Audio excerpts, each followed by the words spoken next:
फिर तो मुसलमान भी कहेंगे कि हमारे लिए कुरान बड़ा है। मुसलमानों का कोई धर्म ही नहीं है, वो तो मजहब है, मजा करने का।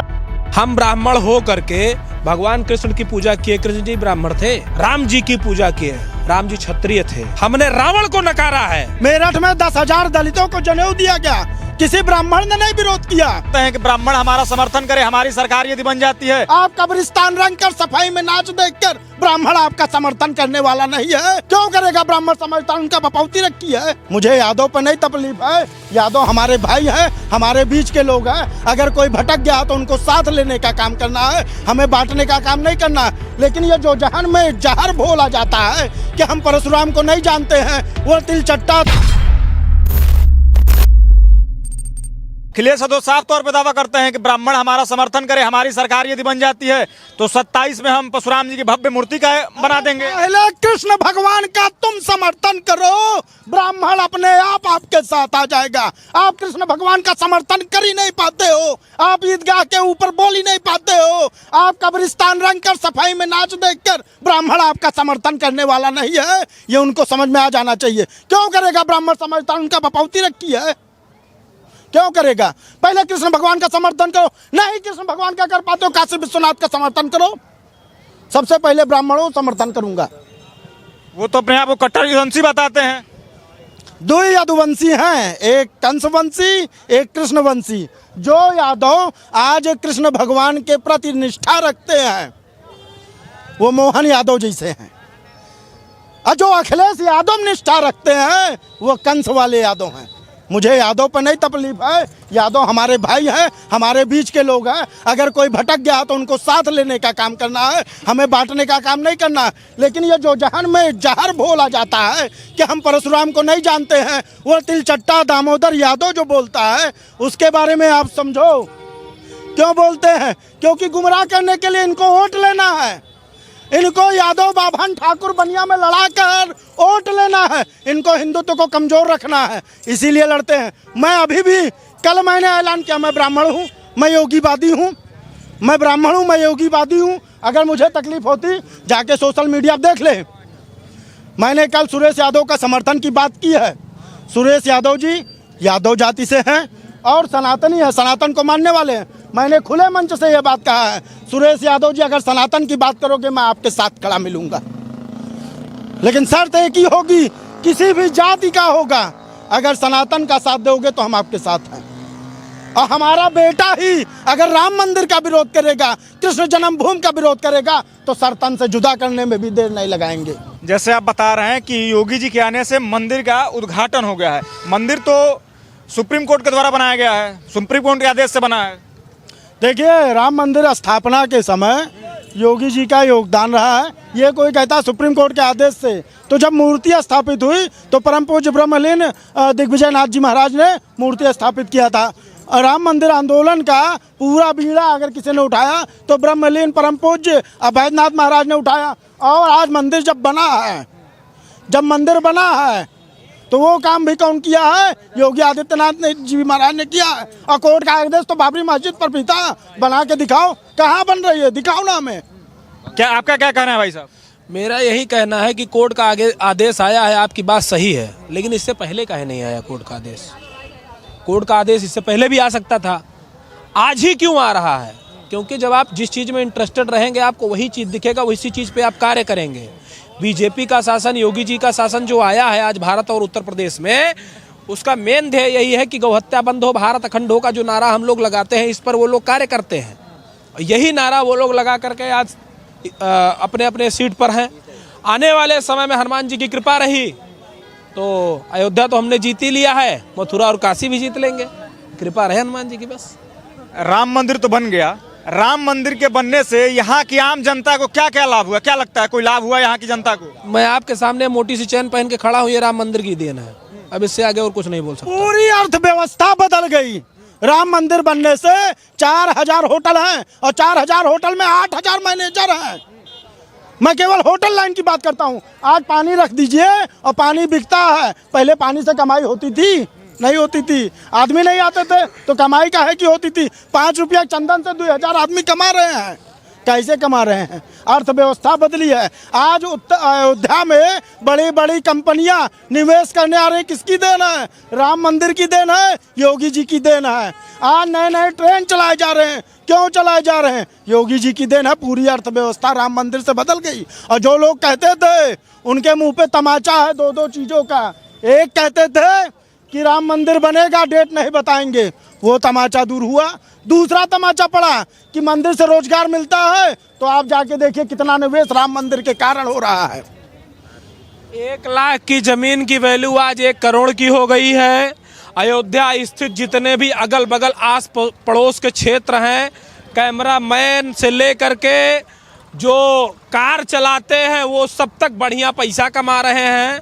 टैक्स कोई भरे ना भरे वो उसके ऊपर डिपेंड है, लेकिन पूरे अयोध्या भर में अगर कोई पानी बेच रहा है वो भी 40-50 हज़ार रुपए से नीचे नहीं कमा रहा है। गुब्बारा बेचने वाला बढ़िया पैसा कमा रहा है, चाय बेचने वाला बढ़िया पैसा कमा रहा है। और किसी भी स्थान पर हो, अगर 1 लाख व्यक्ति पर डे आ रहे हैं और प्रति व्यक्ति केवल 100 रुपए खर्चा हो रहा है, तब भी 1 करोड़ रुपए प्रतिदिन अयोध्या के अंदर आ रहा है, तो ये इससे बड़ी अर्थव्यवस्था की डेवलपमेंट और क्या हो सकती है। लोगों को ना दिखाई दे वो तो उनकी अंधभक्ति है ना, वो तो अपना आँख बंद करके बैठे इसलिए नहीं दिखाई देगा, लेकिन जब आँख जिस दिन खोलेंगे उस दिन उनको भी दिखाई देगा। इस चीज़ को आप समझिए। आप बताइए भाई साहब कि आपके लिए धर्म बड़ा है या संविधान बड़ा है? धर्म बड़ा है, संविधान बाद में है। क्यों धर्म आपके लिए पहले? आप उस चीज को देखिए कि जब हम न्यायालय में जाते हैं, न्यायालय संविधान से चलता है, तो न्यायालय में सबसे पहले गीता क्यों रखी जाती है? अगर मुस्लिम होता तो कुरान क्यों रखा जाता है? अगर क्रिश्चियन होता तो बाइबल क्यों रखी जाती है? मैं एक ही बात कहना चाहता हूँ, धर्म बड़ा है और धर्म में केवल सनातन धर्म बड़ा है। फिर तो मुसलमान भी कहेंगे कि हमारे लिए कुरान बड़ा है। मुसलमानों का कोई धर्म ही नहीं है, वो तो मजहब है, मजा करने का वो धर्म वरम नहीं है। मुसलमानों का जो है वो पंथ है, वो धर्म थोड़ी है। सनातन ही केवल एक धर्म है, बाकी और कोई धर्म नहीं है। इसलिए धर्म सदैव बड़ा है। धर्म क्यों बड़ा है ये भी आप समझिएगा। धर्म हमें इजाज़त देता है, हमें इस चीज़ का इजाज़त देता है कि आप संविधान को मानिए, ये हमारा धर्म हमें कहता है। वो लोग तो कहते हैं सरिया हमारे लिए बड़ा है। आप किसी भी मुस्लिम से जाके पूछिए, वो लोग कहेंगे सरिया बड़ा है। क्यों? क्योंकि रीजन है उसके पीछे का। उनका धर्म इजाज़त, उनको सरिया इजाज़त नहीं देता कि आप संविधान को मानिए। हमारा धर्म हमें इजाज़त देता है कि आप संविधान को मानिए, आप सबकी इज्जत करिए, आप सबकी वैल्यू करिए। और धर्म के आधार पर जो आप बता रहे हैं सेकुलर के आधार पर, भाई साहब 2 बार बंटवारा हो चुका है, एक बांग्लादेश एक पाकिस्तान। नया भारत है ये, और यहाँ का हिंदू जाग चुका है। जगने में भले बहुत समय लगा, 30-40 साल का समय लग गया जगने में, लेकिन आज के हिंदुस्तान, आज के नव्य भारत का हिंदू जग चुका है। उसको पता है कि क्या गलत है क्या सही है। जाति पाति का भेदभाव खत्म करना है, जात पात की करो विदाई, हम सब हिंदू भाई भाई। मेरा एक यूनियन है और मुझे कभी कोई समस्या होती है किसी व्यक्ति को, वो मुझे फोन करता, भैया ये समस्या, मैं यहाँ आ रहा हूँ। मैं वहाँ ये नहीं पूछने जाता हूँ तुम किसी जाति के हो। मैं डायरेक्ट एक ही बात पूछता हूँ कि रिक्शा चालक है तो मेरा भाई है। मैं वहाँ जाति पाति नहीं पूछता हूँ। उसी प्रकार से मैं पूछना चाहता हूँ, क्या हिंदुत्व, हिंदू, भारतीय, इसमें भी बंटवारा करोगे? भैया हम आपसे पूछना चाहते हैं, क्या ब्राह्मण होना पाप है? बताइए।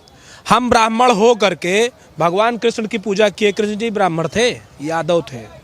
हम ब्राह्मण हो करके राम जी की पूजा किए। राम जी क्षत्रिय थे।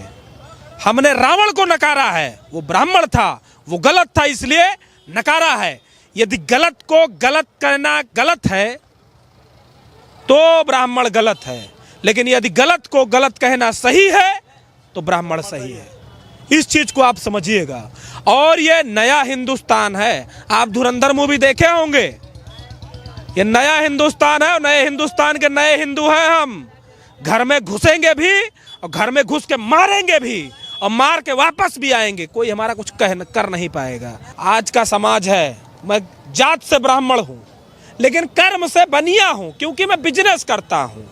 जिस दिन मैं पैंट उतार के धोती पहन के चंदन लगा के 5 कुंटल का बड़े गले में बड़ा बड़ा माला पहन के हाथ में शुद्धता से आपके सामने प्रस्तुत होऊंगा, चिल्ला के नहीं बोलूँगा, प्यार से बोलूँगा, उस दिन मैं ब्राह्मण हो जाऊँगा। लेकिन आज मैं जात से ब्राह्मण हूँ, कर्म से बनिया हूँ। तो जो जातिगत बंटवारा हुआ था वो कर्म के आधार पर हुआ था, ना कि शकल के आधार पर हुआ था। समझिए बात को। तो ब्राह्मण, क्षत्रिय, वैश्य, शूद्र चारों के अलग अलग कर्म थे। आज चारों जातियां खिचड़ी हो गई हैं। ब्राह्मण के घर पे हो, चाहे क्षत्रिय के घर पे हो, चाहे वैश्य के घर पे हो, चाहे शूद्र के घर पे हो, खाना बनाने चारों वर्गों के लोग जा रहे हैं। और हमारे यहाँ हमारे परम प्रिय नेताजी ने एक बयान दिया था कि जिसको सच में आरक्षण की जरूरत है उसको आरक्षण नहीं मिल रहा है। और जो आईएएस आरक्षण के दम पर आईएएस और पीसीएस और बड़े बड़े लेवल पे चढ़ के बैठे हुए हैं वो और आरक्षण ले रहे हैं। क्यों ले रहे हो? आपको जब आपका काम खत्म हो गया आप सीधे लिख के दे दीजिए हमको आरक्षण नहीं चाहिए, अब हम क्षमता के लायक हो गए। जो हमारे गरीब नीचे कुचले भाई हैं उनको आप आरक्षण दीजिए। वो नहीं करने वाले हैं। मलाई भी खा रहे हैं, नीचे की दही भी खा रहे हैं, और लोगों के लिए मट्ठा भी नहीं छोड़ रहे हैं कि मट्ठे अगला पी ले, उसमें भी पानी डाल के दे रहे हैं कि लो पियो अब तुम। अभी मेरठ में 10,000 दलितों को जनेऊ दिया गया, किसी ब्राह्मण ने नहीं विरोध किया। और ब्राह्मण और खुश हुआ कि हमारे लोग एक संगठित हो रहे हैं। उसमें आपत्ति किसको हुई? जो कहता है कि धर्म से बड़ा संविधान, जिसका नाम ही झूठा है, चंद्रशेखर आजाद रावण, उसको आपत्ति हो रही है। वो रील में चिल्ला रहा है कि अब ब्राह्मण बनाया जा रहा है दलितों को। अगर हम सम्मान की निगाह पे भी रखेंगे तब भी तुमको आपत्ति, सम्मान की निगाह पे नहीं रखेंगे तब भी तुमको आपत्ति। आपत्ति इस बात की है, आपत्ति चर्चित होने की, आपत्ति है केवल वोट पाने की। ये लालच चलने वाला नहीं है। अब मैं एक ही बात बोलता हूँ, समरसता महाकुंभ हो रहा है 4 मई को विश्व हिंदू परिषद का लालबाग और छत्री बोर्डिंग स्कूल में, वहां पर समरसता होगा और उस समरसता में बांटने वाले लोगों के मुंह पे एक तमाचा होगा। आप एक बात बताओ, राम मंदिर के अंदर 2 दलित पुजारी हैं, कहाँ हो रहा है ब्राह्मण, कहाँ विरोध कर रहा है किसका? आज के जमाने में अगर आपको वायरल होना है, ऊपर चढ़ के बैठना है, तो आप ब्राह्मण क्षत्रिय को टारगेट कर लीजिए, आप वायरल हो जाएंगे। और जिनको वायरल होना होता है वो जाति को टारगेट करते हैं। हम लोग टारगेट नहीं करेंगे, हमें किसी को वायरल नहीं होना है। जो होगा वही है, सोई जो राम रचि राखा। जो हमारा कर्म कर्तव्य है वो हम कर्म कर्तव्य करते रहेंगे।